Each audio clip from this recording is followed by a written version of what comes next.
Oi gente, tudo bem? Aqui é o Gustavo, professor de Química do FACEDUCA, e hoje a gente vai dar continuidade aos nossos estudos da Química. Primeiramente eu gostaria de pedir a vocês que nos seguissem no Instagram, que é @FACEDUCA, e também não deixem de se inscrever no canal. Hoje a gente vai falar um pouco sobre a estequiometria, e a gente vai entrar já nas partes de conta da Química. Quaisquer dúvidas que vocês tenham então nessa aula, vocês podem mandar por e-mail, que é esse aqui, gcruz.faceduca@gmail.com, ou vocês podem deixar nos comentários. Então, bora lá.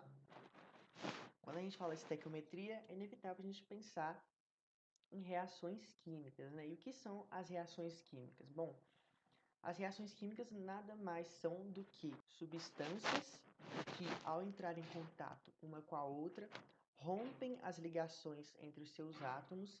Esses átomos se rearranjam, estabelecendo novas ligações químicas e assim formando novas substâncias. Então, nas reações químicas, como a gente está falando de transformações químicas da matéria, a composição precisa se alterar.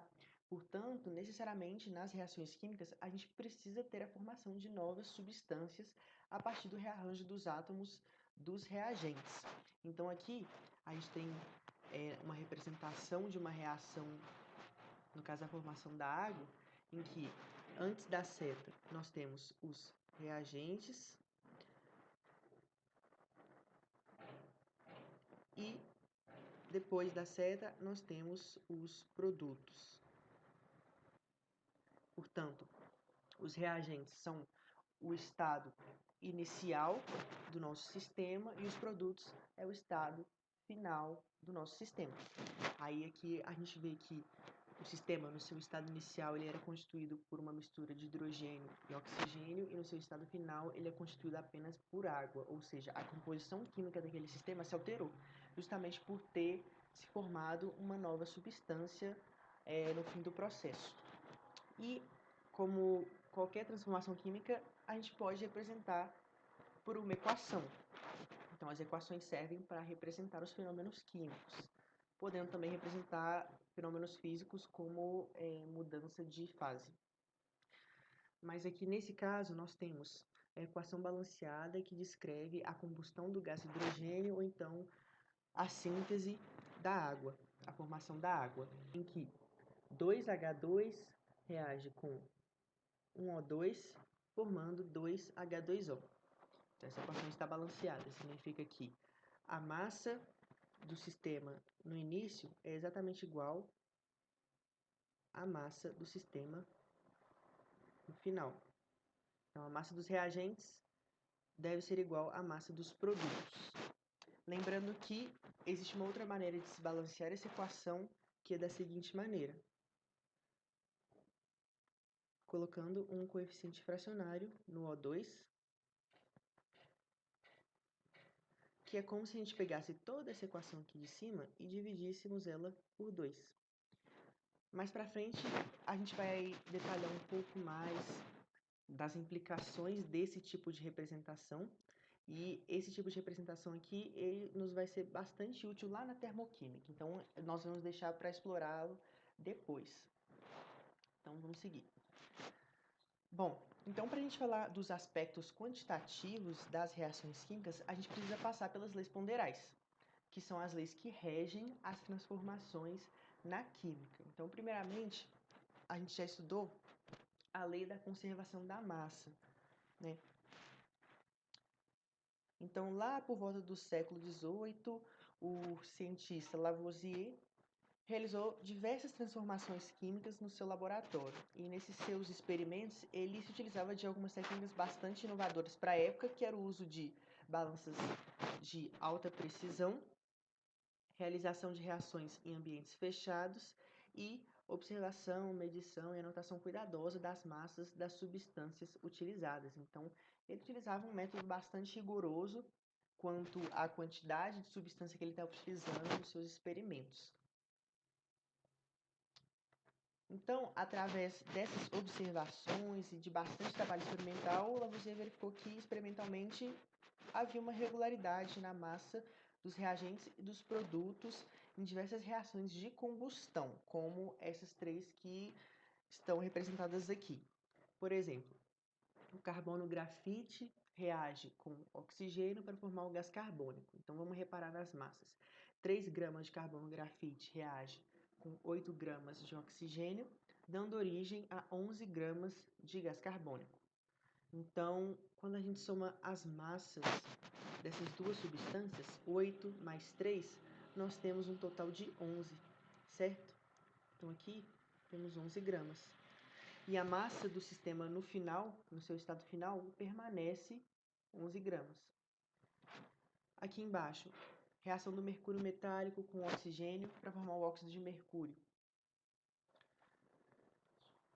Nós temos 100 gramas e meio de mercúrio metálico sendo reagido com 8 gramas de oxigênio, havendo a formação de 108 gramas de mercúrio metálico.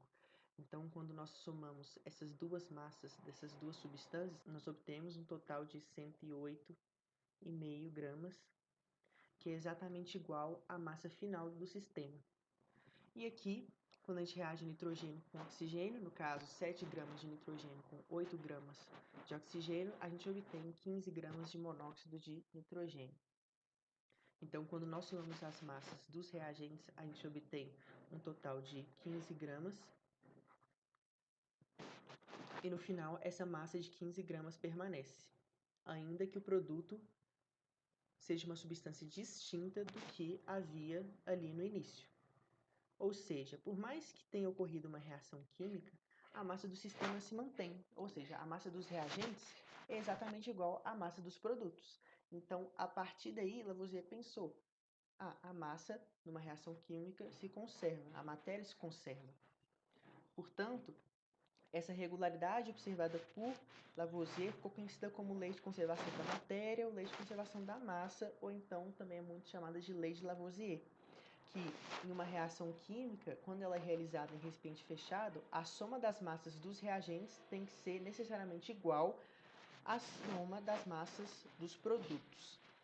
E ele também não constatou apenas que as massas se conservam durante uma reação química, mas também os elementos, ou seja, os elementos eles vão se manter. Se eu tenho no início reagentes que são constituídos por elementos nitrogênio e oxigênio, no final, necessariamente, esses elementos precisam aparecer lá nos produtos. E isso, então, poria fim ao mito alquimista de que seria possível transformar metais em ouro, né, apenas através das transformações químicas. Posteriormente, foi atribuída a essa lei essa famosa frase aqui, que na natureza nada se cria, nada se perde, tudo se transforma, que ressalta que em qualquer sistema, seja ele físico ou químico, quando ele é fechado, né, não é possível nem criar e nem destruir a matéria. A gente pode apenas transformá-la de uma forma ou outra. Então, a gente não pode criar algo do nada, tampouco destruir essa coisa, fazendo ela se desmaterializar. Bom, uma outra lei ponderal muito importante é a lei das proporções definidas, ou também chamada de lei de Proust. Bom, ainda se acreditava que os elementos poderiam se combinar em quaisquer proporções. Então, existe uma variedade infinita de proporções nas quais os elementos poderiam se combinar. Então, o outro cientista francês, Proust, identificou uma regularidade nas reações através de investigações sobre o tipo e a quantidade de elementos presentes nas mais diversas substâncias compostas, e ele verificou que, ao formar substâncias, os elementos se combinam apenas em proporções definidas por números inteiros. Então vamos ver nessa tabela aqui. Ó. A água, que é uma substância composta, ela é constituída por elemento hidrogênio e elemento oxigênio. Quando ela sofre eletrólise, que é uma forma de decompor a água, a gente obtém os elementos constituintes da água, que é o hidrogênio, o oxigênio, mas é claro, esses dois elementos na sua forma molecular. Então, a água, ao se decompor, ela se separa em hidrogênio e oxigênio. Ou seja, se decompõe nas substâncias que lhe deram origem. Então, aqui no primeiro experimento, a gente vê que 9 gramas de água se decompõe em 1 grama de hidrogênio e 8 gramas de oxigênio. 4,5 gramas de água se decompõe em 0,5 gramas de hidrogênio e 4 gramas de oxigênio. No terceiro experimento, 18 gramas de água se decompõem em 2 gramas de hidrogênio e 16 gramas de oxigênio.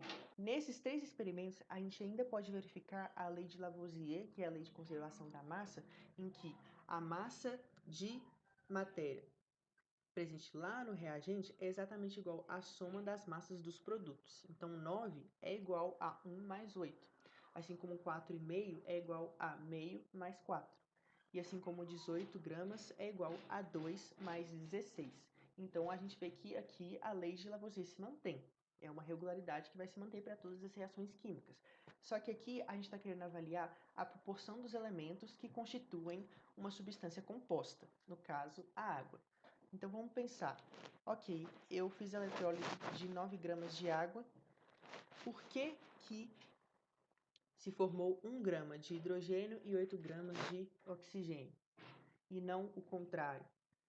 Daqui da mesma forma, se eu fiz a eletrólise de 4 gramas e meio de água, obteve-se 0,5 gramas de hidrogênio e 4 gramas de oxigênio. Enquanto aqui, ao fazer eletrólise de 18 gramas de água, obtivemos 2 gramas de hidrogênio e 16 gramas de oxigênio. Por que essas quantidades?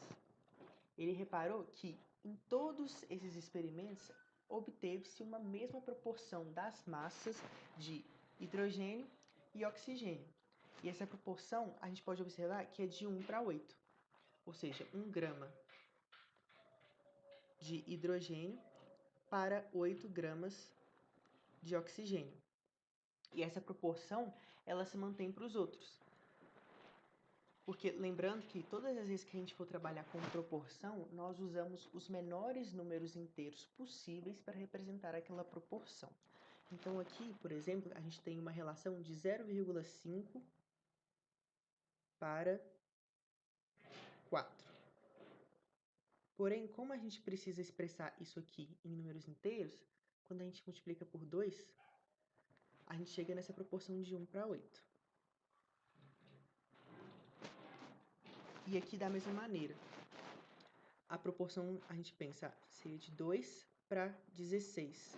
Porém, 2 e 16 não são os menores números inteiros possíveis para representar essa proporção.